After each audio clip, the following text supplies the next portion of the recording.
It's June 7th. I'm officially 13 today. The day was normal as any other. I woke up, went to school, came home, watched cartoons, talked with my girlfriend on the Sports Illustrated football phone. I think we're serious. We've been dating for 3 months. We talk every day at school within minutes of me arriving home. We hold hands and cuddle.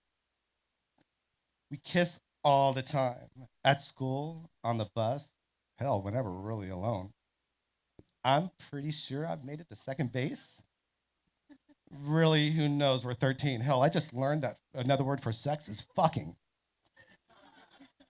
I let her know that my family and I will be picking her up on the way to dinner at the big yellow house. My dad loved this place. It's the only place we went to celebrate anything. The restaurant weighed the kids before eating in order to determine how much to charge. Since I weighed 75 pounds, the cost for me to eat was $2.50. My dad was always looking for a way to save a buck and saw this as a way of getting over on the man. My sister and I had become accustomed to my dad's frugal nature. My girlfriend, on the other hand, wasn't thrilled she had to be weighed in order to eat. She insisted that I turn around and not peek. It didn't matter since my dad vocalized exactly how much she weighed and immediately began to do the math out loud. At dinner, my father decided what everyone would eat in accordance with their weight and how it would affect his wallet. The restaurant had no policy for sharing plates, so we would always get extra plates to effectively share without cross contamination of flavors. After dinner, two free birthday cakes were delivered by the entire wait staff, singing to my girlfriend and I. My dad had informed that his twins were celebrating their 13th birthday. When the bill arrived, the total to feed our family plus one was $30, a badge of honor for my dad. The car ride home was awkward to say the least.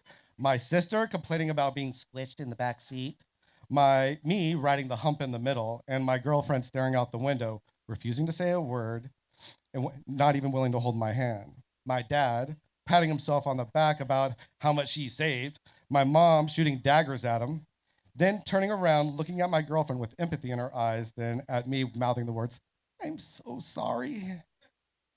When we dropped off my girlfriend, I tried to keep stride with her rapid pace as I attempted to politely walk her to the door. I told her I would call her in a little bit, and she gave me a half hearted smile.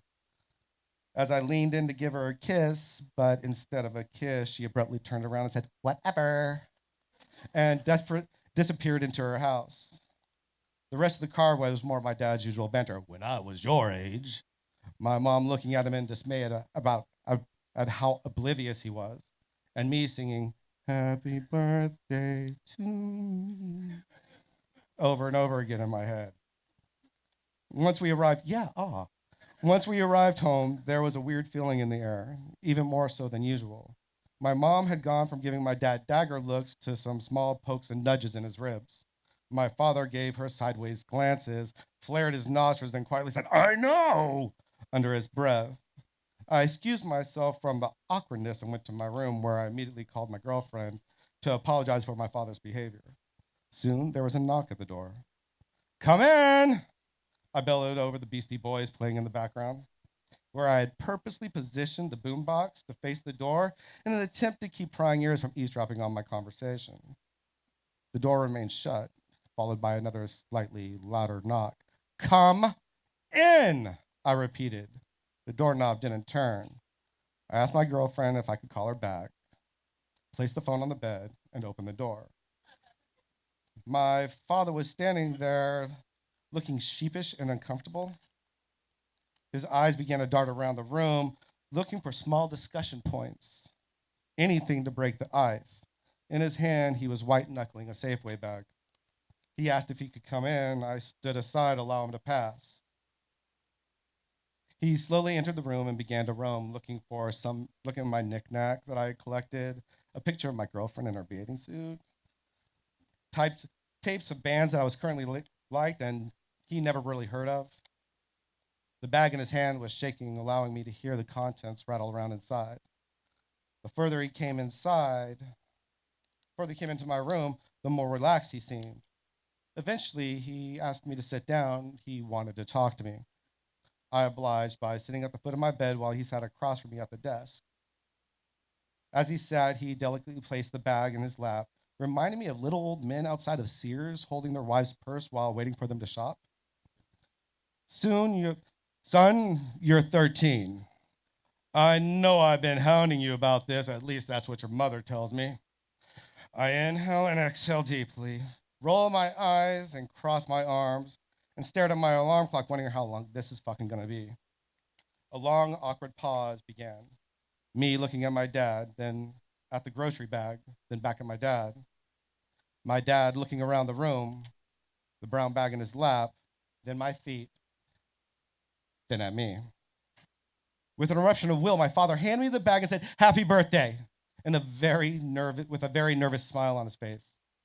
Perplexed, I looked at the bag and put it on the floor. I began to unfold it as he started talking. Go ahead, open it, son. Take out one thing. I diligently obeyed. I reached in the bag and pulled out another smaller brown paper bag. My dad began to shift in his chair, and as his nerves began to take their toll on him, he cleared his throat and asked me to open and retrieve the contents. I reached inside the smaller bag and pulled out an economy-sized pack of extra-large rib for her pleasure condoms. My eyes widened, shooting a look of "What the fuck?" at my dad. In a low, stoic voice, my dad began to speak, forcing me to lean in to hear his words. I know you're going to do it, so be safe about it. He gestured for me to continue with the Safeway bag. Now a bit hesitant, I reached in again and began to feel blindly around for what could most likely be the most innocuous of items. The first thing I felt was a long, hard, cylindrical item. My mind immediately raced to the box of condoms and the possibilities of what this might be. I quickly reached for the other item in the bag. By fill, I deduced by my next mystery item could only be a book. I slowly pulled it out of the sack, and there, the Karma Sutra was emblazoned across the cover.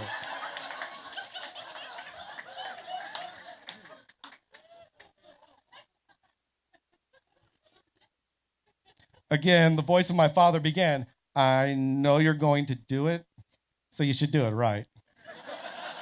I had no idea what the book was about, but the image on the cover gave me a pretty fucking good idea.